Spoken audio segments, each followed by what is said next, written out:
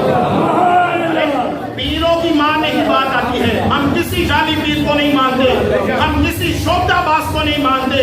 پیر وہ ہوتا ہے جو عالم دین ہو، جس کا کردار سچا ہو، جس نے علم حاصل کیا ہو۔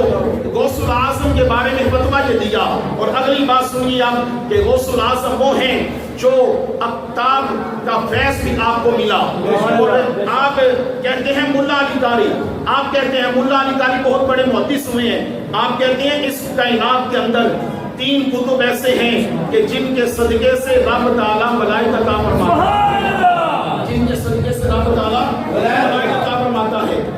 آپ کہتے ہیں کہ پہلے جو کتب ہیں وہ کون ہیں؟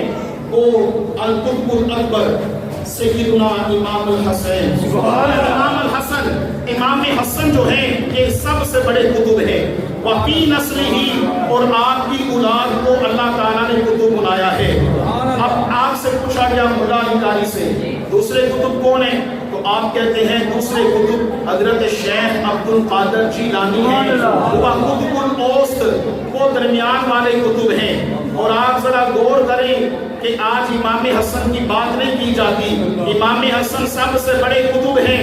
حضرت عبداللہ شاہ غازی ساحل سمندر پہ سونے والے وہ بھی حسنی سید، حضور داتا علی اجمیری بھی حسنی سید، معین الدین چشتی اجمیری بھی حسنی سید، حضرت شیخ شاہ بغداد ابھی آپ بات سنا رہے تھے، جو بندے بغداد کی گلیوں میں جاتے ہیں نا وہ کہتے ہیں کہ سارا بغداد گھومیں گے، لیکن کچھ بندے ایسے ہیں جو حضرت شیخ شاہ بغداد کو نہیں مانیں گے۔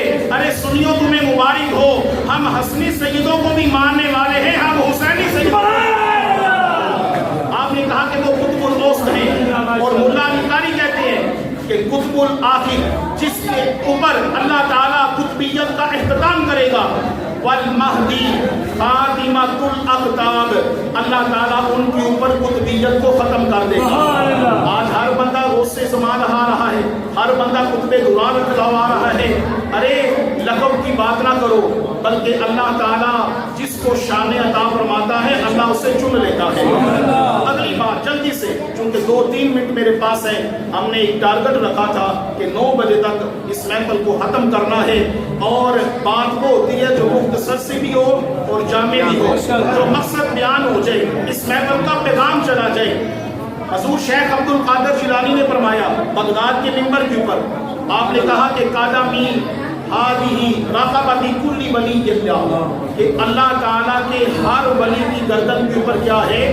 میرا قدم ہے۔ سارے ذرا بولیے، اللہ کے ہر ولی کی گردن پہ میرا قدم۔ ایک شیخ ہوئے ہیں حضرت ابو القاسم بن ابی بکر، آپ کہتے ہیں کہ میں نے سنا قال سمعت الشیخ خلیفہ رضی اللہ تعالیٰ عنہ، میں نے سنا الشیخ خلیفہ سے، وہ الشیخ خلیفہ وہ ہستی ہیں، فتاوی رضویہ سے پڑھ رہا ہوں، الشیخ خلیفہ وہ بزرگ ہیں وَكَانَ كَثِيرًا رُؤْيَا لِرَسُولِ اللَّهِ صلی اللہ علیہ وسلم، جو اکثر امام الانبیاء کے چہرے بدوحات کی زیارت کیا کرتے ہیں۔ اور میں آپ کو ایک بات بتاؤں کہ ہماری جو آج آنکھیں ہیں وہ تو گندی ہو چکی ہیں، ہمارا باطن گندا ہو چکا ہے، میلا ہو چکا ہے۔ مصر کے اندر ایک بزرگ حضرت شیخ ابو العباس المرسی، امام شرف الدین مسیلی کے ہم زمانہ، یہ کہتے ہیں کہ لو حجبت انی رسول اللہ صلی اللہ علیہ وسلم طرفۃ عین ما اعددت لها من المسلمین، آپ نے کہا تھا کہ جس لمحے میری آنکھوں سے رسول اللہ کا چہرہ اوجھل ہو جائے اس لمحے میں اپنے آپ کو مسلمان ہی نہیں سمجھتا، میں اپنے آپ کو مسلمان ہی نہیں سمجھتا۔ آج آپ دیکھیے کہ آج ساری زندگیاں بیت گئی، کبھی رسول اللہ کا دیدار نہیں ہوا۔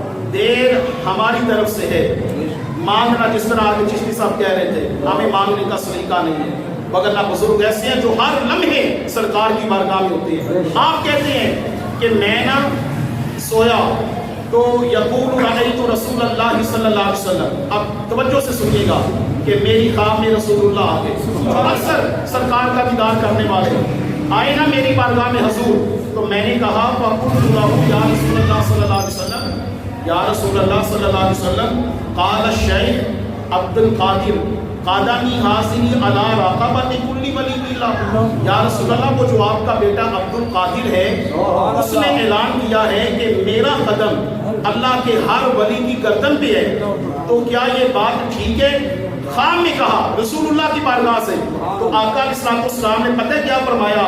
فرمایا فقال رسول اللہ صلی اللہ علیہ وسلم صادق الشیخ عبد القادر، ہاں اے پوچھنے والے میں تجھے بتا رہا ہوں شیخ عبد القادر جیلانی نے جو کہا ہے سچ کہا ہے، اس لیے وانا ارعا ہوں کہ عبد القادر کا نگہبان میں ہوں، عبد القادر وہی بات کرتا ہے جو میں اسے بتا رہا ہوں۔ آپ نے یہ کہا، اور پھر جب یہ خواب کے اندر آپ نے فرما دیا، اب حضور نے فرمایا اے عبد القادر اب اللہ کی ان نعمتوں کا اظہار کرنے کا وقت آ گیا ہے، اب بغداد کے منبر کے اوپر آپ آئے اور آپ نے آ کے کہا اے بغداد والو سن لو، انا حجت اللہ علیکم و انا نائب رسول اللہ صلی اللہ علیہ وسلم، اے لوگوں سن لو میں تمہاری طرف اللہ کی حجت بن کے آیا ہوں اور میں مصطفیٰ کا نائب بن کے آیا ہوں۔ آپ نے یہ کہا تو شیخ عبد القادر جیلانی نے آپ کا یہ اعلان اللہ کے ہر ولی نے سنا۔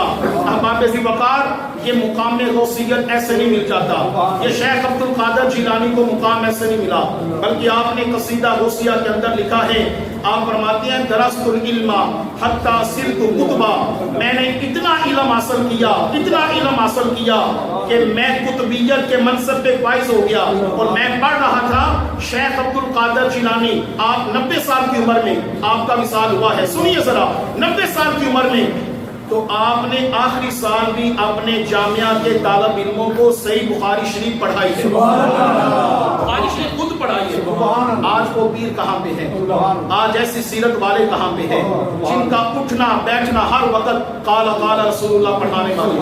وہ جب منبر پہ آئے بڑی باتیں ہیں کہ محدث ابن جوزی کہتے ہیں کہ آپ نے شیخ عبد القادر جیلانی نے آپ نے ایک آیت کی تفسیر کی، میں نے کہا مجھے پتا ہے، پھر دوسری تفسیر کی، پھر تیسری ایک آیت کی، حتیٰ کہ 13 تفسیریں آپ نے ایک آیت کی تھی، 13 تفسیریں۔ شیخ عبد القادر جیلانی نے شعر نہیں پڑھے، آپ نے احادیث پڑھی ہے، آپ نے احادیث پڑھی ہے۔ آج ہمیں ضرورت ہے اس بات کی ہم قرآن پاک کی طرف آئیں۔ جب 13 تفسیر بیان کر دی تو شیخ عبد القادر جیلانی کے سامنے محدث ابن جوزی بیٹھے ہیں، آپ نے اپنا گریبان کھول دیا اور آپ نے کہا لوگوں عبد القادر جیلانی اس وقت جو بول رہا ہے یہ مدینہ پاک سے فیض آ رہا ہے، پہلے جو ہے اس نے کان والا علم بیان کیا ہے، اب عبد القادر جیلانی حال کی طرف چلا گیا ہے، اور ایک آیت کی آپ نے 40 تفسیر بیان کی تو لوگوں نے گریبان کاٹ دیے، اور 60 ہزار کا مجمع جو ہے عبد القادر جیلانی کا واز سنتا اور کئی ہزار بندے آپ کا واز سن کے مسلمان ہو جائے۔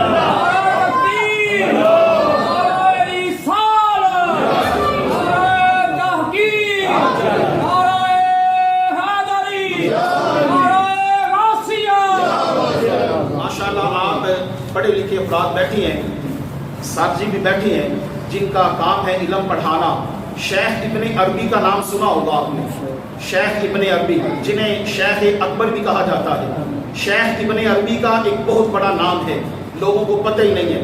مولانا روم، شیخ ابن عربی، امام غزالی، یہ دور ہی بڑا پیارا تھا۔ شیخ ابن عربی نے جو کتب لکھی ہیں نا اس وقت وہ آکسفورڈ یونیورسٹی میں پڑھائی جا رہی ہیں، لیکن آج ہمارے بیٹوں کو پتہ ہی نہیں ہے شیخ ابن عربی کون ہے۔ ہمیں یہ موبائل لے گیا ہے، ہماری آنکھوں کو تباہ کر گیا ہے۔ اس قدر فتنے وہ انگریز ہمارے اکابرین کے اوپر PhD کرے اور علم حاصل کرے، اور ہمیں آج اپنے بزرگوں کو ہی نہیں پتا۔ شیخ ابن عربی جو تھے نا، ان کے جو والد گرامی تھے جنہیں شیخ اکبر کہا جاتا تھا، ان کے ہاں اولاد نہیں ہو رہی تھی شیخ اکبر کی طرف۔ اولاد نہیں ہو رہی تھی تو کسی نے کہا کہ آپ حضور غوث الاعظم کے پاس جائیں. آپ چلتے ہیں, چلتے چلتے چلتے چلتے بغداد میں آ جاتے ہیں تو پتہ چلا کہ اپنی حاجت اولیاء کرام کے پاس لے کے جانا یہ بریلی سے شروع نہیں ہوا, یہ پہلے اکابرین کا عمل ہے. اگر آپ اس سے پیچھے جائیں تو مدینے میں بھی یہی عمل تھا, اگر اس سے پیچھے جائیں تو آدم علیہ السلام کے الفاظ ہمیں ملتے ہیں. آپ نے 350 سال تک رونے کے بعد کہا اللہم انی اسألک بحق نبیک وان تغفر لی, مولا تجھے محمد عربی کا واسطہ ہے تو میرے گناہوں کو معاف فرما دے. تو آدم علیہ السلام سے اللہ نے پوچھا اے آدم محمد سے نام سے تجھے کس طرح پہچان ہے؟ تو کہا کہ یا رب العالمین عرش کا کونا کونا, جنت کے ہر دروازے پہ, پتوں پہ, درختوں پہ, حوروں غلمان کی پیشانی پہ, جنت کے دروازے پہ جہاں جہاں پہ لا الہ الا اللہ لکھا ہے آگے آگے محمد رسول اللہ. ابن عربی کے بعد گرامی شیخ اکبر حضور غوث الاعظم کی بارگاہ میں آگے, آپ جب آئے نا تو آگے کہا اے شہنشاہ بغداد میرے ہاں اولاد نہیں ہو رہی تو آپ جو ہیں وہ مجھے دعا کریں اللہ کی بارگاہ میں, اللہ کی بارگاہ میں دعا کریں کہ میرے ہاں اولاد ہو جائے. حضرت شیخ عبد القادر جیلانی آپ مراقبے میں گئے, نظریں جھکا لی, دل کے آئینہ میں ہے تصویر یار, ذرا سی گردن جھکائی تو دیکھ لیا, آپ نے آنکھیں بند کی, مراقبہ کیا. آپ نے کہا اے شیخ اکبر تیری تقدیر میں اللہ تعالیٰ نے اولاد نہیں لکھی, تیری تقدیر میں اللہ تعالیٰ نے اولاد لکھی نہیں. اب شیخ اکبر کا جواب سنیے. آپ نے کہا اے شہنشاہ بغداد اگر میری تقدیر میں نہیں لکھی, جن کی تقدیر میں لکھی ہے ان کو تو گھر بیٹھے مل رہا ہے, اگر میری تقدیر میں نہیں لکھی تو میں اپنے گھر سے ادھر کیا لینے آیا؟ آپ کے پاس آیا ہوں, شہنشاہ بغداد کے پاس آیا ہوں. آپ نے کہا ٹھیک ہے. آپ نے کہا اے شیخ اکبر اپنی کمر میری پشت کے ساتھ جوڑ, اپنی جو پشت ہے وہ میری پشت کے ساتھ جوڑ. حضرت شیخ اکبر نے حضور شہنشاہ بغداد کی پشت کے ساتھ اپنی کمر لگائی تو حضرت شیخ عبد القادر جیلانی نے اللہ کی بارگاہ میں ہاتھ اٹھا دیے. آپ نے کہا کہ ٹھیک ہے اے شیخ اکبر جا, اللہ تعالیٰ تجھے اولاد دے گا. شیخ اکبر پھر رک گئے, کہا پہلے تو آپ نے کہا تھا کہ میری تقدیر میں اولاد ہے ہی نہیں, تو اب کیا ہے؟ اب جواب سنیے. حضرت شہنشاہ بغداد نے فرمایا اے شیخ اکبر تیری تقدیر میں اولاد نہ تھی, میری تقدیر کے اندر ابھی ایک بیٹا باقی تھا, تو میں نے رب کی بارگاہ میں کہا یا اللہ یہ بیٹا مجھے نہ دے, شیخ اکبر کو عطا فرما دے, آیا یہ بیٹا کسی عطا فرما دے. تو جو میرا بیٹا میری سلب کے اندر آنا تھا اللہ تعالیٰ نے میرا بیٹا تجھے عطا فرما دے. اب ایک سال گزرا, ایک سال گزرنے کے بعد ابن عربی پیدا ہوئے. یہ ماں باپ نیک ہو تو پھر اولادیں ایسی ہوتی ہیں. ابن عربی شیخ بغداد کے حکمی اولاد ہیں. ابن عربی کو اٹھایا ایک سال کے بعد تو پھر آگے بغداد شریف کی بارگاہ میں شہنشاہ بغداد کی بارگاہ میں آئے. شیخ اکبر نے کہا حضور یہ میرا بیٹا ہے, اب آپ دعا کریں اللہ تعالیٰ اسے دین اسلام سکھا دے, اس کا سینہ کھول دے. شہنشاہ بغداد نے فرمایا اسے قریب کرو. اب آپ نے اپنا لعاب دہن جو ہے وہ ڈالا, شیخ ابن عربی کی زبان کے اوپر لگایا اور کہا شیخ اکبر جا اب اس بیٹے کو لے جا, یہ جہاں سے بھی علم سیکھے گا اللہ اس کا سینہ کشادہ فرما دے گا. اب نتیجہ سنیے, یہ ساری بات آپ نے سن لی. شیخ ابن عربی آپ تفسیر کر رہے تھے قرآن پاک کی, تفسیر لکھنی شروع کی. پہلا سپارہ مکمل, دوسرا مکمل, تیسرا مکمل, چوتھا, پانچواں, 12واں سپارہ آ گیا, سورہ یوسف آ گئی. اب آپ سورہ یوسف کی تفسیر لکھ رہے ہیں. اب سورہ یوسف کی جب اس آیت کے اوپر پہنچے نا وَلَقَدْ هَمَّتْ بِهِ وَهَمَّ بِهَا, اب آپ کی توجہ, اگر توجہ نہ رہی تو بات آپ ضائع کر دیں گے. یہ اتنی جو بات سنائی ہے, شیخ ابن عربی جو ہیں آپ نے تفسیر لکھنی شروع کی, سورہ یوسف کے اوپر آگے وَلَقَدْ هَمَّتْ بِهِ وَهَمَّ بِهَا. قرآن کہتا ہے کہ بی بی زلیخا نے حضرت یوسف کو 7 کمروں کے پیچھے بلایا.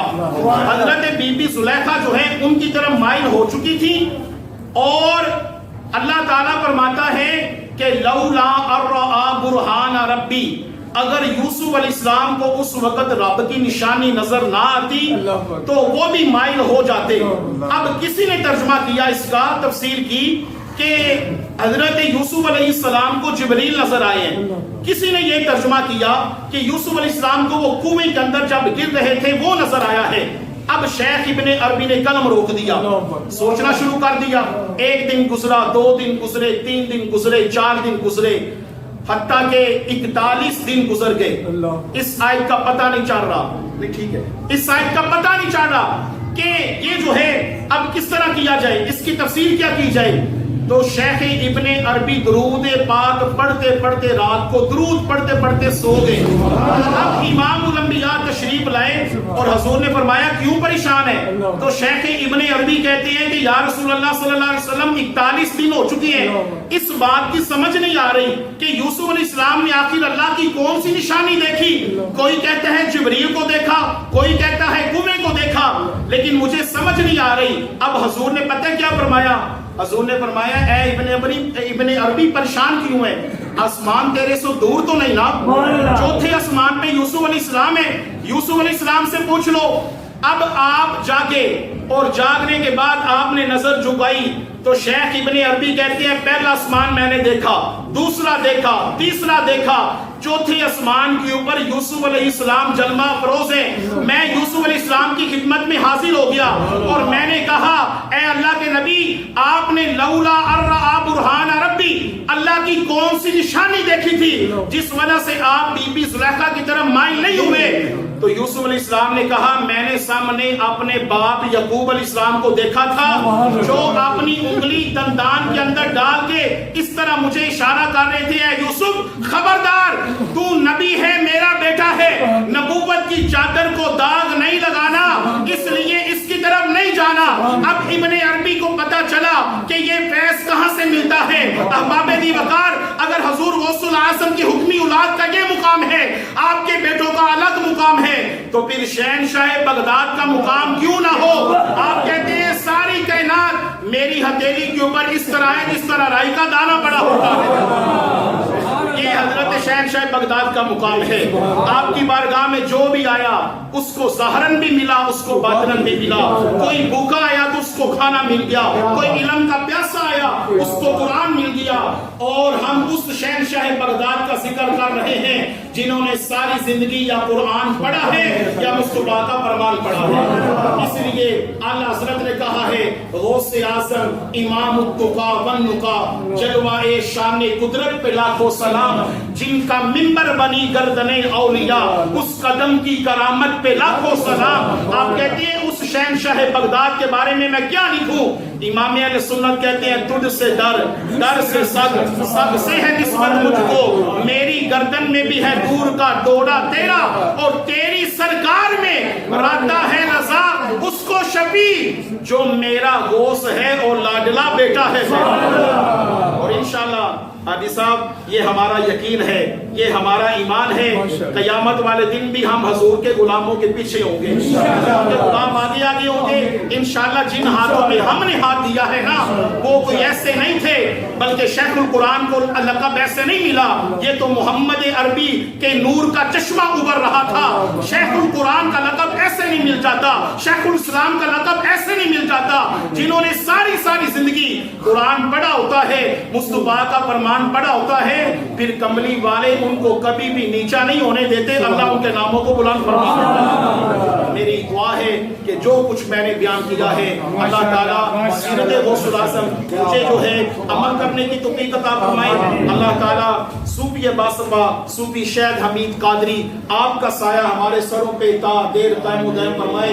رب تعالیٰ آپ کا قدم با قدم چل کے آنا, جتنے آپ بزرگ بیٹھے ہیں, جتنے نوجوان بیٹھے ہیں, نوجوان کھڑے ہیں, اللہ تعالیٰ قدم با قدم چل کے آنا.